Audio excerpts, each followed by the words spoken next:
Sorry हम research aptitude का revision करने वाले हैं कम्प्लीटली। इसमें मैं मोस्ट रिपीटेड 10 क्वेश्चन को आपको बताऊंगा जो काफ़ी ज़्यादा पूछे गए हैं, और ये सारे क्वेश्चन जो अभी इस वीडियो में मैं डिस्कस करूँगा सारे क्वेश्चन PYQs भी हैं, और साथ ही साथ आप इनको FYQ की कैटेगरी में भी कंसिडर कर सकते हैं। अब इनको इसीलिए कंसिडर कर सकते हैं क्योंकि मल्टीपल टाइम पूछे गए हैं, और हम जानते हैं कि रिसर्च एप्टीट्यूड जो है हमारा उसमें ये क्वेश्चन मल्टीपल टाइम पूछे भी जा सकते हैं। तो इसीलिए वीडियो को अच्छी तरीके से देखिएगा। अगर चैनल पे आप नए हैं तो चैनल को लाइक एंड सब्सक्राइब ज़रूर कीजिएगा। चलिए वीडियो को स्टार्ट करते हैं। सबसे पहला जो हमारा क्वेश्चन है जो हमसे पूछा गया है, उसमें पूछा गया which of the following are the features of case study method. अब केस स्टडी मेथड की बात कीजिए तो केस स्टडी मेथड से आप ये समझ सकते हैं कि ये पूछ रहा है डेटा कलेक्शन मेथड के बारे में,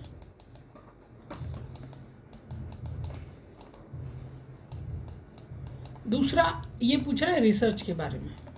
अब इन दोनों की बात की जाए तो डेटा कलेक्शन रिसर्च के बारे में, ठीक है। तो जब भी रिसर्च या डेटा कलेक्शन किया जाता है तो ये कहाँ किस पे किया जाता है, ये काफ़ी ज़्यादा विशिष्ट, इट मीन्स ये पर्टिकुलरिस्टिक चीज़ों पे किया जाता है, ठीक है। जब कोई चीज़ पर्टिकुलरिस्टिक होती है तो डिस्क्रिप्टिव भी होती है, और अगर डिस्क्रिप्टिव नेचर है तो जो चीज़ डिस्क्रिप्टिव इन नेचर होती है वो इंडक्टिव इन नेचर ऑलवेज होती है। यानी अगर डिस्क्रिप्टिव की जगह ये एक्सप्लेनेटरी होती तो ये इंडक्टिव की कैटेगरी में आती। तो यहाँ हम बात कर सकते हैं A B C D correct answer है, तो question number option number second इसका करेक्ट आंसर। चलिए अगले क्वेश्चन की ओर बढ़ते हैं। लिखा है given below the two statement the research question should be link to each other, absolutely correct. Second लिखा है the research question should be either broad and और नैरो, ठीक है, ये ऑप्शन गलत है। तो आप सेलेक्ट कीजिए कथन वन का statement one is true but second is false, correct, इसका भी आपका। चलिए नेक्स्ट क्वेश्चन की ओर बढ़ते हैं। नेक्स्ट क्वेश्चन में लिखा है Likert scale is use to measure the set of attribute, ठीक है। इस वेरिएबल का स्केल का यूज किया जाता है एट्रीब्यूट को मेजरमेंट करने के लिए, दृष्टिकोणों को, ठीक है। फिर बात करते हैं एज पर the copyright law fair use allow the limited use of copyright work, commercial use नहीं, ठीक है। एजुकेशन पर्पस नहीं, ये एजुकेशन के पर्पज से ही यूज़ किया जाता है, मेकिंग वीडियो नहीं, ये भी करेक्ट गलत आंसर है। मेकिंग पेड ऑनलाइन कोर्सेज ये भी इनकरेक्ट है, और ये भी इनकरेक्ट है। एजुकेशनल पर्पस के लिए फेयर यूज़ किया जाता है, तो option number 2 is completely correct है, शैक्षिक उद्देश्य के लिए। क्वेश्चन नंबर 5 की ओर बढ़ते हैं जिसमें लिखा है which type of validity in which the researcher encourage to deduce the hypothesis from the theory that is relevant to the new concept.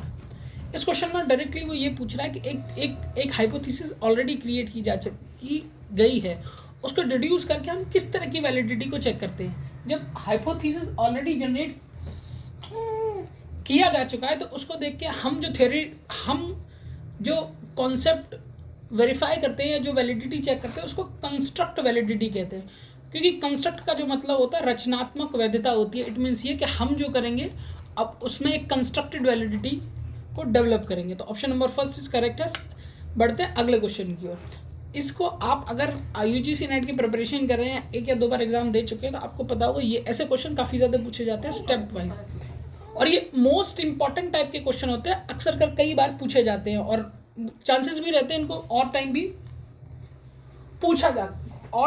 पूछा जा सकता है। तो इसीलिए इन क्वेश्चन को आप काफ़ी ज़्यादा इंपॉर्टेंट कैटेगरी में रख सकते हैं और उसके बाद अपना काम कर सकते हैं। तो चलिए स्टार्ट करते हैं, इस क्वेश्चन को भी देख लेते हैं, ठीक है। लिखा है सैंपल, ये गलत है, ठीक है।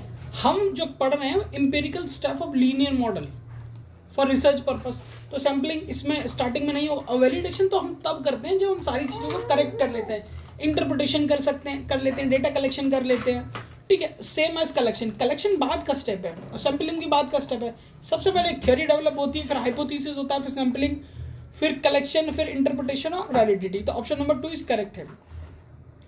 अगर आप UGC नेट का एग्जाम देने जा रहे हैं तो इस क्वेश्चन को काफ़ी ज़्यादा इंपॉर्टेंट की कैटेगरी में रख सकते हैं। चलिए नेक्स्ट क्वेश्चन की ओर बढ़ते हैं। क्वेश्चन नंबर 7 लिखा है if the research is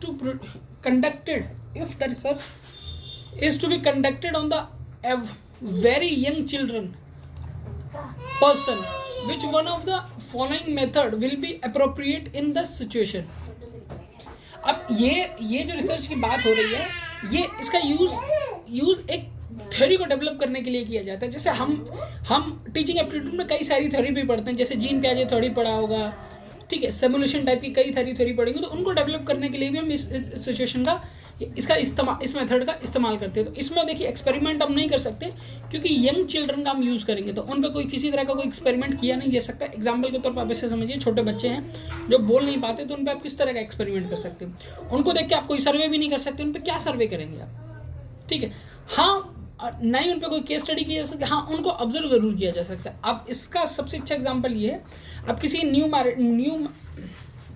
married couple से मिलिए जिनको अभी स्टार्टिंग में कोई बेबी हुआ, तो अक्सर फिर वो अपने बेबी के बारे में डिस्कशन करेंगे, आज ने ऐसा किया, आज इसने ऐसा किया, आज इसने ऐसा किया, तो ये सारी चीज़ें ज़्यादा होती हैं। तो इसका जो करेक्ट आंसर होगा वो केस स्टडी नहीं, ऑब्जर्वेशन करेक्ट होगा। इसका ऑप्शन नंबर 3 करेक्ट होगा, अवलोकन करते हैं। चलिए आगे बढ़ते हैं, नेक्स्ट क्वेश्चन क्यों लिखा है,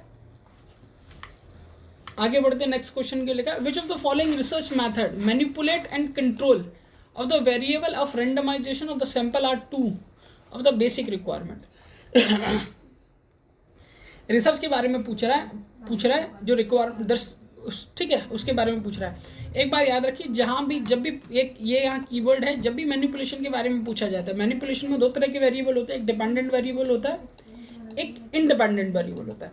डिपेंडेंट और इंडिपेंडेंट वेरिएबल ये आपके ज़्यादातर होते हैं, वो होते हैं एक्सपेरिमेंटल रिसर्च में। तो इसका जो करेक्ट आंसर होगा ऑप्शन नंबर 4 इसका करेक्ट आंसर होगा।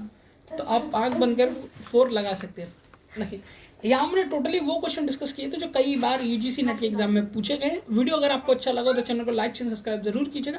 अगर आप किसी स्पेसिफिक टॉपिक पे वीडियो चाहते हैं जो कि आपका काफ़ी ज़्यादा वीक है, तो डेफिनेटली आप कमेंट सेक्शन में कमेंट करके बता सकते हैं। डेफिनेटली मैं उस टॉपिक पे आपको वीडियो प्रोवाइड कराऊंगा, जिससे कि उस टॉपिक में आने वाली डिफिकल्टी आपकी ईजिली दूर हो जाएंगी।